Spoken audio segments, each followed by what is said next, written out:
She thought the worst part of her divorce was already over. The papers were signed, the silence was final, and the man she once loved was officially a stranger. But as she sat alone, unraveling in a lawyer's office, a single envelope changed everything. Inside was something no apology could ever equal, and no betrayal could ever erase. Hello, my friends. I am Olivia, and this is Olivia's Love Stories. I hope you enjoy this story. The day my divorce was finalized, the sky outside the courthouse hung low and gray, like it had been waiting for permission to collapse. I remember thinking how fitting that felt. 32 years old, freshly divorced, and sitting on a stiff leather chair that smelled faintly of old paper and regret, I felt like a life had ended, without anyone bothering to hold a funeral. Daniel wasn't there. That part shouldn't have surprised me. He had always been good at leaving. Rooms, conversations, eventually our marriage. Still, I kept glancing at the door, half expecting him to walk in at the last second, breathless, eyes full of panic, ready to say he'd made a mistake. Instead, the clock on the wall ticked loudly, each second landing like a small, cruel reminder that hope is not a legal argument. All I wanted in that moment was dignity, not revenge, not closure wrapped in poetic speeches, just the ability to stand up, walk out, and not feel like something essential had been stripped from me and misplaced forever. My lawyer cleared his throat and slid the final document across the desk. The pen felt heavier than it should have. When I signed my name, my hand trembled, not because I still loved Daniel, but because I hated how much of myself I'd lost trying to be enough for someone who was already halfway gone. When it was over, I didn't cry right away. The silence came first. A thick, ringing quiet that pressed against my ears as if the world had briefly stopped breathing. Then it hit me. Tears blurred the neat stacks of paper. My chest tightened, and I stared at my lap, willing myself not to fall apart in front of strangers. That was when the door opened. A man I didn't recognize stepped inside, his suit darker than everyone else's, his expression carefully neutral. He carried a thin folder under his arm, the kind that looks insignificant until it changes your life. "Olivia Hart?" he asked gently. I nodded, brushing at my cheeks, embarrassed by the evidence of my breakdown. "I'm Mr. Calloway," he said. "I represent your ex-husband." The air in the room shifted. My lawyer stiffened beside me. "I thought everything was settled," I managed to say, my voice sounding smaller than I wanted it to. "For the most part, yes," he replied. Then he reached into the folder and pulled out a single envelope, cream-colored, my name written across the front in handwriting I would recognize anywhere. Daniels. "There's one more item Mr. Hart instructed me to deliver to you today," the lawyer said, placing the envelope into my hands. It was heavier than paper should be. My fingers froze around it. Inside, I could feel something firm, official, final. "A deed," he added quietly, "signed and notarized." My breath caught as the word echoed in my mind. A deed? To what? I slid my thumb under the seal, my heart pounding so loudly it drowned out every other sound in the room. And as the envelope began to open, I realized this divorce wasn't the end of my story at all. I don't remember deciding to open the envelope. My hands moved on their own, as if some deeper instinct had taken over, one that knew this moment mattered, whether I was ready or not. The paper slid out slowly, thick and official, stamped with seals that meant permanence. At the top, bold and unmistakable, were the words "property deed." For a second, nothing made sense. my vision blurred, not from tears this time, but from confusion. I scanned the address once, then again, my heart beginning to pound in a rhythm I hadn't felt in months. It was my grandmother's house. The small blue one by the river, the one with the crooked porch step and the pear tree out back, the place that had been sold years ago to cover medical bills after Grandma passed. Sold on the worst day of my life, when grief had forced my hand and left me hollow. I'd cried harder that day than I had at my wedding. This can't be right, I whispered. Mr. Calloway spoke softly as if we were standing in a church. Your ex-husband purchased the property 2 years ago. He restored it, paid off all liens. He placed it in your name this morning. 2 years ago. That was right around the time Daniel and I started falling apart. A laugh escaped me, thin, brittle, almost hysterical. Why? I asked. Why would he do this? No one answered right away. Even my lawyer looked stunned, flipping through the pages as if they might rearrange themselves into something less unbelievable. There's also a letter, Mr. Calloway said, sliding a folded sheet from the envelope. He asked that you read it alone. I didn't. Not at first. I walked out of the courthouse in a daze, the cold air biting at my damp cheeks. Cars passed, people hurried by with their intact lives, and I stood there, clutching a future I hadn't asked for and didn't understand. I wanted to be angry. I wanted to tear the papers in half and scream that it was too late for grand gestures.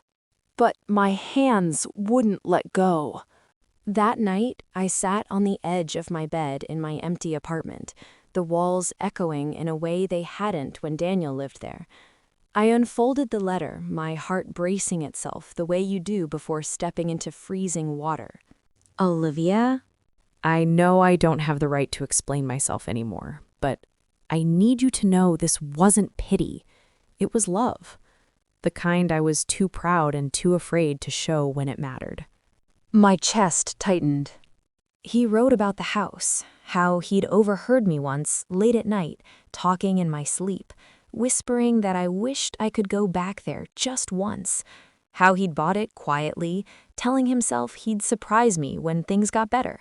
Then things got worse, the letter continued, and I realized the house was never meant to save our marriage. It was meant to save you.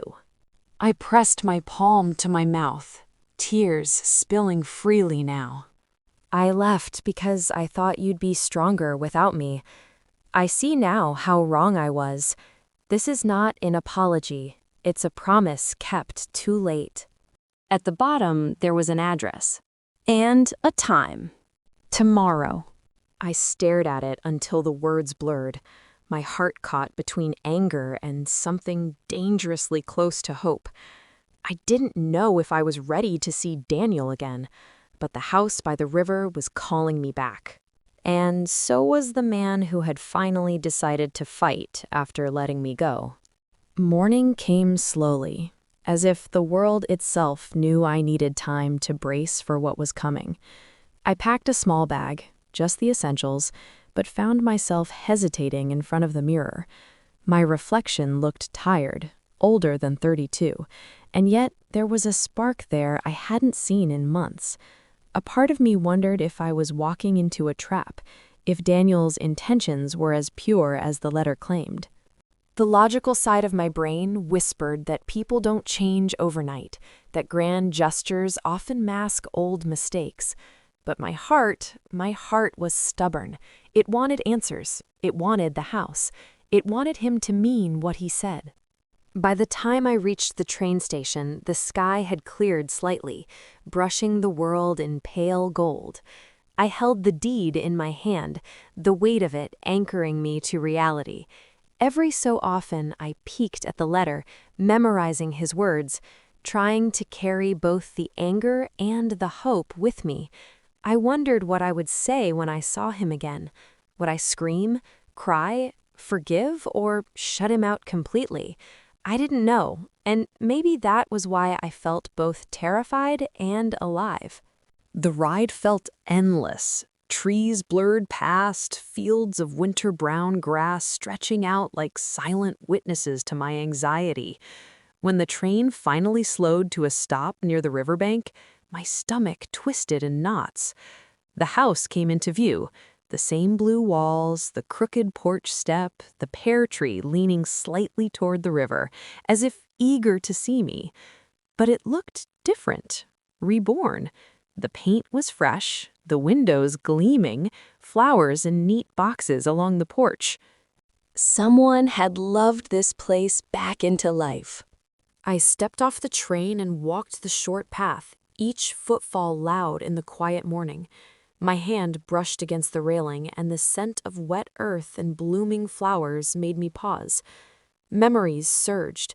Grandma laughing, Daniel holding my hand as we planned our wedding, fights that seemed so monumental now reduced to shadows. And then the front door opened. Daniel. He stood there, taller than I remembered, dressed casually, but his presence carried the weight of years I'd spent imagining he'd never return. His eyes met mine, wide and unguarded, and for a moment neither of us spoke. The world shrank until it was just us, standing on the porch, two people who had hurt each other in ways neither fully understood. "I didn't expect you to come," he said, his voice low but steady. There was no theatrical flourish, no desperate apology, just him, and somehow that was enough to make my knees weaken. I needed to see the house," I replied, my voice trembling despite my best efforts. "And you." He nodded slowly, as if acknowledging both the confession and the accusation in that single word. "I know I don't deserve this, or you, but I couldn't let the house sit empty any longer, not after everything." We stood there, a fragile silence stretching between us. The river glistened behind him, whispering promises and regrets I wasn't sure I was ready to untangle. I wanted to yell, to turn around and run, but a part of me ached to step forward, to finally confront the man who had left me with nothing but memories and a deed in my hands. And then, just as I reached for the doorknob, Daniel spoke again. His words cut through the morning air, soft but impossible to ignore. "I want you to see what I've done for you, but you have to promise me something first." I froze. My pulse raced. My hands shook. What do you mean?" I asked. He held my gaze, and in that moment, I realized this was no longer just about a house. It was about us and the choices we'd made, and the second chance dangling right in front of me. "I need you to be honest about what you want, Olivia. Not the past, not what we lost, but what you want now." I swallowed hard, my throat tight, as I realized that opening that front door would mean opening more than just a house. It would mean opening my heart again. And as my hand touched the doorknob, the world seemed to hold its breath with me. The doorknob was cold under my palm, but I didn't hesitate. I pushed the door open, and the scent of fresh paint and old wood mingled, comforting and uncanny all at once. The living room stretched before me, sunlight spilling through newly polished windows, illuminating every corner that once held so many memories, some joyful, some unbearably painful. The house felt alive, almost like it had been waiting for me to return. Daniel stepped aside, letting me in, his eyes never leaving mine. I noticed the small touches he had added: a vase of wildflowers on the table, a knitted throw over the armchair, a framed photograph of us at the riverbank, smiling, young, and hopeful. My chest tightened. It was impossible not to feel the weight of intention behind every detail. He hadn't just bought the house, he had rebuilt it for me, as if trying to patch the fragments of my broken heart with wood and paint and love. I don't know what to say, I whispered, my voice barely audible. Then don't, he replied. Just look around. I wandered through the rooms, touching walls, tracing corners with my fingers, each step stirring echoes of the past. And as I reached the kitchen, I saw a small envelope on the counter. My name was written in the same familiar handwriting. I opened it carefully, almost afraid of what I might find. Inside was a key with a note that simply read, "For whenever you're ready, this is yours. Always." Tears welled up, blurring the room into soft shapes and colors. I wanted to laugh, cry, and scream all at once. The gesture was impossibly romantic, heartbreakingly selfless, and yet it carried a weight of regret that I wasn't sure I could forgive. Daniel stepped closer, his presence steady and unassuming. "I know I don't deserve your forgiveness," he said quietly. "I made choices that hurt you. I walked away when I should have stayed. But I want you to know, everything I've done, everything I've built, it's for you, for us, if you can even consider us again." I swallowed hard, trying to process everything. The divorce, the betrayal, the letter, the house, and now him. The man I had loved, the man I had lost, and the man who had found a way to make right what he had broken. My hands shook as I held the key, the weight of possibility pressing against my heart. I began, then paused, my voice catching. How could I explain the storm inside me? The anger, the longing, the cautious hope. I don't know if I'm ready, but I want to understand. I want to see why you did this, why you came back. He nodded, a flicker of relief in his eyes. "Then let me show you." And as we stepped into the backyard together, the pear tree swaying gently in the morning breeze, I realized that the deed wasn't just to a house, it was to a future, a second chance I never thought I'd get. A future that started not with grand declarations, but with quiet understanding and the hope that love, even when fractured, could still be rebuilt. For the first time in months, I felt the possibility of peace, and maybe, just maybe, the possibility of us. The river glimmered in the distance, the house stood solid behind me, and I knew this was more than an ending. It was a beginning.